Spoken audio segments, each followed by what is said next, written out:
Hello guys, welcome to your own YouTube channel. आज की इस वीडियो में मैं आप सभी को लेकर चलता हूँ few years back when our nation or India got its independence. इस वीडियो में हम डिस्कस करेंगे about the chapter nationalism in India.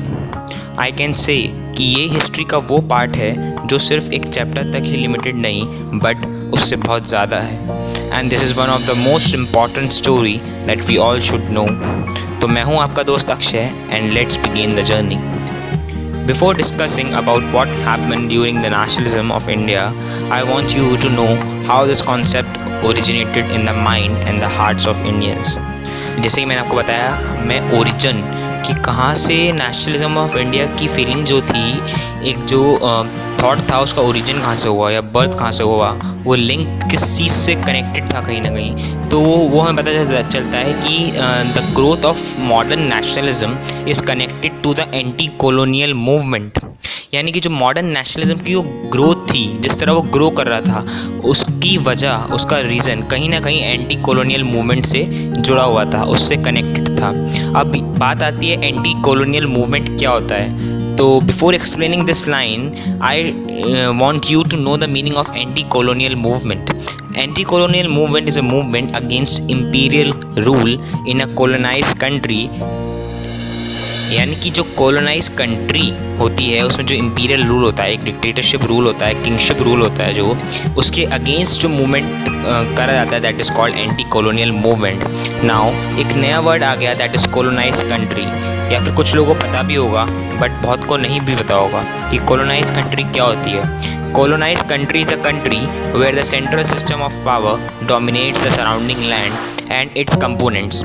यानी कि कॉलोनाइज कंट्री वो कंट्री होती है जहाँ पे एक सेंट्रल सिस्टम ऑफ पावर होता है और वही डोमिनेट करता है and over the entire land of the country, और उसके सारे कंपोनेंट्स और रिसोर्सेज को सिर्फ यूज़ करने की जो परमिशन होती है वो सिर्फ उसे होती है। मतलब वो ही परमिशन दे सकता है लोगों को यूज़ करने के लिए। वहाँ पे डिवीजन ऑफ पावर जैसे हमारे इंडिया में आज है वो नहीं होता, सिर्फ एक सेंट्रल के हाथ में सारी पावर होती है।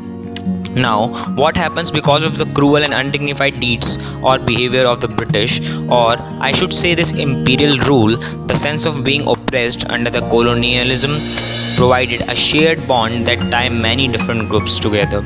यानी कि जितने भी जो ब्रिटिशर्स थे वो इंडियंस के साथ बहुत बुरा ट्रीट करते थे, तो सब इंडियंस में एक ओप्रेशन की फीलिंग ने जन्म लिया। यानी कि ये एक कॉमन फीलिंग थी जो सबको टाई करके रखती थी, यानी कि सबको साथ एक जोड़ के रखती थी, सारे इंडियंस को सबको एक साथ बांध के रखती थी। वो ये ऑपरेशन की कॉमन फीलिंग थी क्योंकि हर इंडियन ब्रिटिशर्स से छुटकारा पाना चाहता था।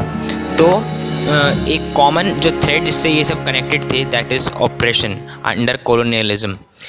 But still there was a difference, and that is each class and group felt the effects of colonialism differently. Their experiences were varied and their notions of freedom were not always the same. इसका मतलब कि ये common चीज़ तो थी जो सब Indians चाहते थे कि इस ब्रिटिश रूल से उन्हें छुटकारा मिले, बट कहीं ना कहीं कुछ डिफरेंसेस भी थे। जैसे कि जो एक्सपीरियंसेस थे, जो ब्रिटिशर्स उनके साथ इल ट्रीटमेंट कर रहे थे, वो सबके साथ अलग अलग था। कुछ किसी के साथ कुछ कम, किसी के साथ कुछ ज़्यादा।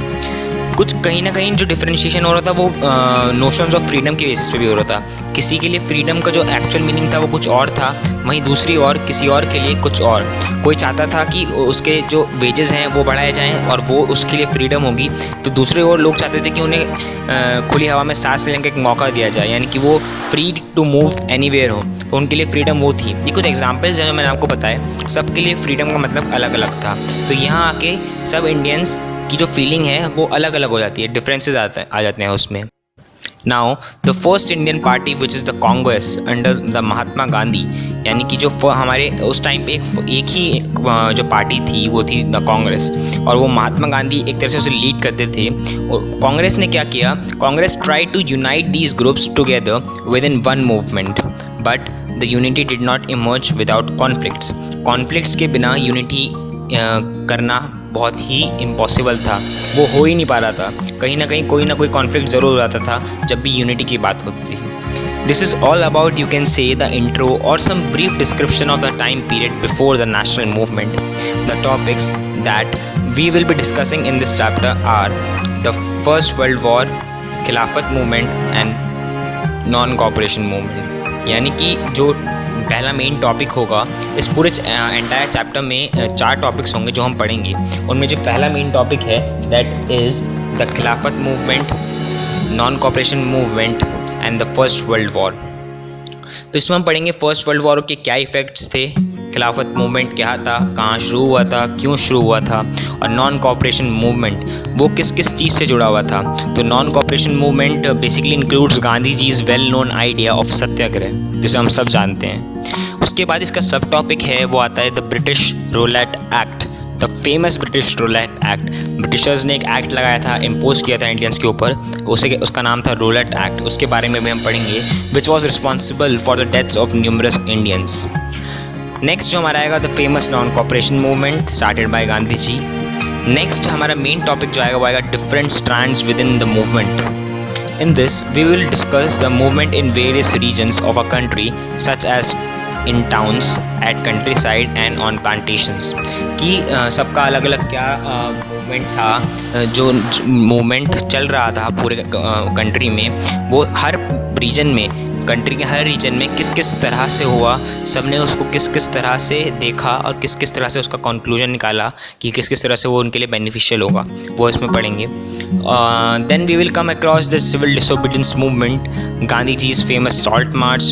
Also we will see how the people who joined this movement saw this step taken by Gandhi ji, which will include the vision of people from different classes, sections or society. Like we see कि कोई movement हो या फिर we can understand in a better way कि जब भी हम कोई काम करते हैं तो उसे कितना ही परफेक्शन से करें, कोई ना कोई नुक्स उसमें या फिर कोई ना कोई फ्लॉज, ड्रॉबैक्स रह ही जाते हैं, हर बार रह जाते हैं, कितना भी परफेक्शन से करें।